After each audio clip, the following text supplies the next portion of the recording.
Προέδρου ήταν έντονη εδώ και καιρό. Οι αποκαλύψεις των Panama Papers για κάποιους δεν συνιστούν έκπληξη. Το νήμα της συγκεκριμένης υπόθεσης όμως ενδέχεται να επιφέρει αλυσιδωτές αντιδράσεις. Το όνομα του Βλαντιμίρ Πούτιν δεν αναφέρεται στα έγγραφα.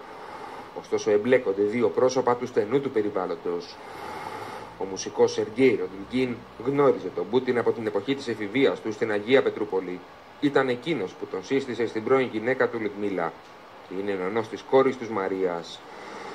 Θεωρείται ο πιο στενός φίλος του Ρώσου Προέδρου, άνθρωπος χαμηλών τόνων, μακριά από τους επιχειρηματικούς κύκλους, με προφίλ κατάλληλο για τον ρόλο που του αποδίδεται πως διαδραμάτισε.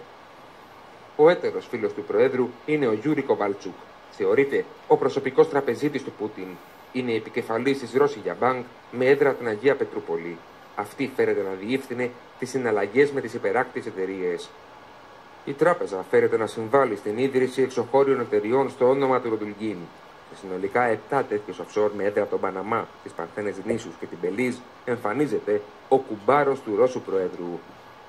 Τις εταιρείες εκπροσωπούσε το δικηγορικό γραφείο Μοσάκ Φονσέκα, που ειδικεύεται σε αυτόν τον τομέα.